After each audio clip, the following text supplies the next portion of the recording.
Hello everyone, I'm Stephen Raj. I'm from AIDS department. Today I'm going to explain the topic about linear search and binary search in Python programming course. Let's see. First of all, linear search.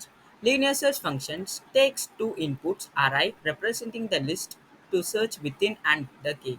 The target element to find. Inside the function, a loop iterates through each element of the list one by one. For each element, it checks if it matches the target element k. If a match is found, the function returns the index of the element in the list.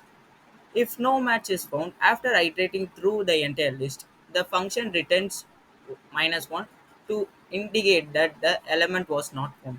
In the main part of the code, the user promoted to input the list and the element to search for. The linear search function is then called with these input and the result is stored in the variable res. Finally, the code check if the result is -1 or not. If it is -1, it prints element not found. Otherwise, it prints element found at index, followed by the index where the element was found. Second, our binary search. The function binary search searches for an element k in the sorted array. It starts with a search space defined by the low and high indices.